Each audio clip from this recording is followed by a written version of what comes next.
बिस्मिल्लाहिर्रहमानिर्रहीम बिस्मिल्लाहिर्रहमानिर्रहीम। जी मैं हूं नाज़िम अली और आप देख रहे हैं यूट्यूब चैनल साडा पाकिस्तान।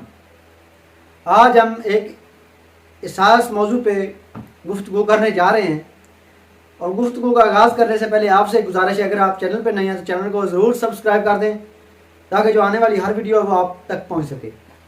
बाकी हम अपनी बात का आगाज़ करते हैं। आज हम इन दो शख्सियात के बारे में बात करेंगे। कोई लंबी चौड़ी बात नहीं है, मुख्तसर वक्त के अंदर मैं अपने भाइयों पाकिस्तानी को कुछ बताना चाहता हूँ जो मेरी राय नहीं है, एक हकीकत पे मबनी जो एक हकीकत है वो आपको दिखाना चाहता हूँ। देखें, ये भी मैदान अमल में है, ये पार्टी भी मैदान अमल में है। ये है तहरीक लब्बैक पाकिस्तान और ये है तहरीक इंसाफ, वो आपके सारे सामने है। ये बात अभी हुकूमत में नहीं आई, ये पार्टी अभी हुकूमत में नहीं आई, तो इनका जो ये है कि इनका जो बयानिया है वो है कि हम निज़ाम मुस्तफ़ा सल्लल्लाहु अलैहि वसल्लम को नाफिज करेंगे, हम इस्लाम के नफाज के लिए आए, हमारा कोई दूसरा मकसद नहीं है। तो इन्होंने जो जो कौम से वादे किए, जो जो भी बयानिया इनका, वो सारी कौम को पता है, वो कोई ढकी छुपी बात नहीं है। मैं आज जो अपने पाकिस्तानी भाइयों को दिखाना चाहता हूँ, पहले नंबर पे तो मैं थोड़ी सी हाइडिंग है वो आपको पढ़ के दिखाता हूँ, फिर बात करते हैं आगे। देखें, ये 8वीं क्लास की ये एलिमेंट्री गाइड है, ये टेक्स्ट बुक जो हमारी 8वीं क्लास की इस्लामियात की है, उसके अंदर जो सवाल है उसके जवाब मैं पढ़ता हूँ इस गाइड से, क्योंकि ये हमारी टेक्स्ट बुक है, ये आम बाज़ारों में हर स्कूल सरकारी स्कूल में ये पढ़ाया जाता है, इसलिए ये मैं ना जो आपको पढ़ के थोड़ा सुना रहा हूँ, फिर मैं आगे गुफ्तगू का आगाज़ करता हूँ। सवाल है जी, चैप्टर नंबर 6 है जहाद वाला। सवाल नंबर 1 है जहाद फी सबिलिल्लाह का मफहूम बयान करें। ये इसलिए कह रहा हूँ कि ये इनका एक बंदा शहीद हुआ है, ज़िले शाह अली बिलाल, तो ये इस तरह का ये कह रहे हैं कि अली बिलाल के ये शहीद और इसके खून से इनकलाब आएगा फलां फलां। तो इमरान खान साहब अपने हर दूसरा तकरीर में, हर गुफ्तगू में कहते रहते हैं कि ये मैं जहाद कर रहा हूँ, पाकिस्तानी कौम के साथ खड़ा हूँ, मैं पाकिस्तानी कौम के लिए कर रहा हूँ, वरना मुझे कुछ ज़रूरत नहीं है। तो हम इस किताब से पढ़ेंगे कि जहाद का मतलब क्या होता है। मैंने कोई अपना लतीफ़ा नहीं सुनाने आया, ये जहाद का मतलब पढ़ते हैं, फिर आगे बात शुरू करते हैं। सवाल नंबर 1 है जहाद फी सबिलिल्लाह का मफहूम बयान करें। जहाद के लफ्जी मानी है किसी काम के लिए कोशिश और मेहनत करना और अपने मकसद तक पहुँचने के लिए अपनी सारी ताकत लगा देना। मुसलमान का यह जहाद किसी और मकसद के लिए नहीं बल्कि अल्लाह को राज़ी करने की गरज से होता है। जहाद फी सबिलिल्लाह यह है कि दीन इस्लाम पर पूरी तरह अमल करने और इसे लोगों तक पहुंचाने के लिए हर कोशिश की जाए जो बस में हो और पूरी ताकत इस मकसद के लिए लगा दी जाए। सवाल नंबर 2 है मसला जहाद के मकासद बयान करें। यह बहुत अहम सवाल है, आजकल की जो सारी बातें इसमें शामिल हैं, तो ये सवाल का जवाब आपने गौर से सुना है। मसला जहाद के मकासद बयान करें। जवाब है जी, मसला जहाद के सिलसिले में ये बात ज़हन नशीन रहे, इसकी इजाज़त इन 2 मकासद के लिए दी गई है। पॉइंट नंबर 1 है जी, अपने दिफा और हिफाजत के लिए, यानी जब कोई दूसरा आप पर हमला करे तो अपने दीन और इस्लामी रियासत की हिफाजत के लिए हथियार उठाए जाएँ। इस्लामी जमहूरिया पाकिस्तान में हम रह रहे हैं, तो ज़रा गौर से सुनना है आपने। नंबर पॉइंट 2 है फितना दफा करने के लिए, यानी जब इंसान पर जुल्म किया जाए, अल्लाह के बंदों को अपने बनाए हुए कवानीन की गुलामी पर मजबूर किया जाए, बंदों तक उनके माल के हकीकत दीन ना पहुंचने दिया जाए और दावत दीन के कानूनी रास्ते बंद कर दिए जाएं, तो बुराई, ज्यादती और फितने को ख़त्म करने के लिए ताकत इस्तेमाल की जाए। इसी तरह अगर कहीं मुसलमानों पर जुल्म किया जा रहा हो तो उन्हें जालिमों के पंजे से निजात दिलाने के लिए भी जहाज जरूरी होता है।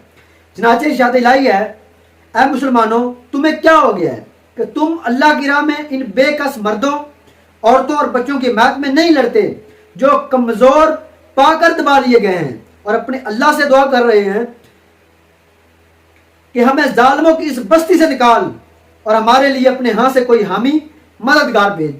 कश्मीर का इशू हो, फ़लस्तीन का हो, ये जो चंद बातें मैं ये कुछ पढ़ा है ये आप अपने ज़हन में रखें, और ये जो जितना भी हमारे इशू हैं इनको भी ज़हन में रखें। तो ये जो अल्लाह फरमा रहा है ये इन बातों पे फिट आती है चीज़ कि तुम्हें क्या हो गया है, جو دبا لیے گئے ہیں, جو کمزور ہیں ان کے لیے نہیں لڑتے. تو یہ جہاد تھا. دوسری بات کرتے ہیں, بندہ ان کا بھی ایک شہید ہو گیا ہے, ان کے بھی بندے شہید ہوئے تھے, وہ بھی میں ویڈیو ساتھ میں چلا دوں گا کہ کس طرح ان کی حکومت نے ٹی ایل پی طریقے سے پاکستان کے بندوں کو شہید کیا, کس طرح بے دردی کے ساتھ گولیاں مار کر ان کو شہید. اب یہ رو رہے ہیں. تو ایک مرد کلندر نے کہا تھا, بات دعا کی تھی اللہ کے آگے ہاتھ پھیلا کے, جھولی پھیلا کے, کہ اللہ ان کو گن لے. اور ایک صحابی کا حوالہ بھی دیا تھا کہ جس طرح اس نے اللہ کے سامنے دعا کی تھی, ہمارے اسی پاکستان میں ایک مرد کلندر نے دعا کی تھی کہ اے اللہ ان کو ایک ایک کر کے گن لے اور ان سے اس طرح بدل لینا. اور یہ آج ان کے ساتھ یہ ہو رہا ہے. یہ پتہ نہیں کہتے ہیں کہ ہم پتہ نہیں, ان کو سمجھ نہیں آ رہی, نہ حکومت کو سمجھ آ رہی ہم کر کے رہے ہیں, نہ ان کو سمجھ آ رہی کہ ہمارے ساتھ ہو کیا رہا ہے. لیکن وہ وہی رہا ہے جو انہوں نے کیا ہے, یہ وہی کاٹ رہے ہیں جو انہوں نے بیچا تھا. جیسا کرو گے ویسا کرو گے. محمد مصطفی صلی اللہ علیہ وسلم کی امت. دوسری بات ہے گرفتاری کی. پورے ملک کو انہوں نے جو ہے نا, پورے ملک کا بیڑا غرق ہو گیا ہے, ہماری معیشت کا بیڑا غرق ہو گیا ہے. ان کو اپنی سیاست کی پڑی ہوئی ہے. آپ نے جدوجہد کر پہلے جیل پر تحریک کا آغاز کرتے ہیں, پھر گرفتاری نہیں دیتے. سب کچھ دے چکا ہے. کچھ پاکستانی قوم سوچتی نہیں ہے بالکل. جو بھائی کوئی کہہ رہا ہے بات لگ پڑتے ہیں. اب اس نے کہا کہ جو میرے لیے نہیں نکلے گا میں اس کو ٹکٹ ہی نہیں دوں گا. یہ بات نہیں ثابت کرنا ہے. اس بندے نے بھی جو ہے نا گرفتاری دی تھی, تو اس طرح انہوں نے اپنے ورکر کو نہیں بلا لیا تھا, ورنہ ان سے ہمارے ورکر اور یہ جو ایک آدمی فیصلہ جذبے میں بھی زیادہ ہیں اور اقتدار میں بھی زیادہ. الحمدللہ انہوں نے گرفتاری دی بے قصور, کوئی وجہ نہیں تھی. کیا کیا تھا بھائی انہوں نے؟ کوئی انہوں نے جیل بھرو طریقہ کار خود کہا تھا کہ ہمیں جی اریسٹ کرو, کچھ بھی نہیں. بے زبردستی ان کو باپ کی دنیا کے جانے کے بعد بیٹے کو بلا وجہ اریسٹ کر لیا جاتا ہے. پھر ان کے کارکنان جو کسی مسئلے پہ باہر نکلتے ہیں ان کو شہید کیا جاتا ہے. اور اس کے بعد حویلیاں کے اندر جناب والا انہوں نے بے دردی کے ساتھ لوگ اپنا جو ہے مقصد کے لیے گیا تھے وہ اس سے بھی پیچھے ہٹ کر واپس آ رہے ہیں, ان کو پیچھے سے گولیاں مار دی اور ان بندوں کو اسپتال میں داخلہ منع کر دیا گیا, ان کا پوسٹ مارٹم نہیں ہونے دیا گیا. تو یہ جو ظلم آپ نے کیا تھا یہ آپ کو سہنا پڑے گا انشاءاللہ العزیز. تو یہ اب قوم کو سوچنا چاہیے کہ ہم نے کن کے ساتھ کھڑے ہونا ہے. جہاد کا میں نے آپ کو مقصد پڑھ کے سنایا کہ جو اللہ کے نظام کے لیے کھڑا ہوتا ہے ان کا یہ موقف ہے کہ ہم اللہ کے نظام کے لیے کھڑے ہیں. ہم پاکستان میں نظام مصطفیٰ کے لیے ہم جدوجہد کر رہے ہیں.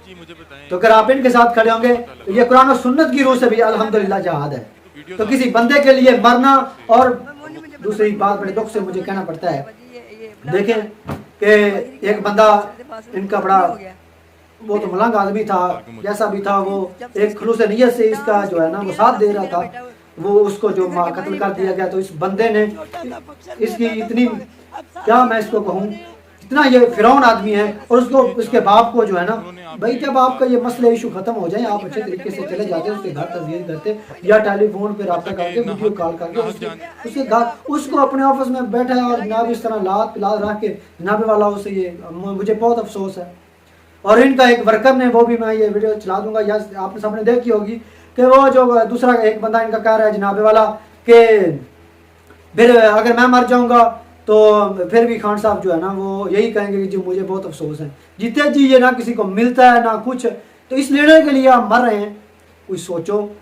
جو میں عام آدمیوں کو کہہ رہا ہوں جو عام ورکر ہیں, چاہے کسی کی پارٹی کو سب کی عزت ہوتی ہے, لیکن یہ ہے کہ جو آپ کو لے کر آ رہے ہیں آپ کو چند پیسوں کی خاطر, انہوں نے تو اس سے ٹکٹیں لینی, آپ کو کیا ملے گا؟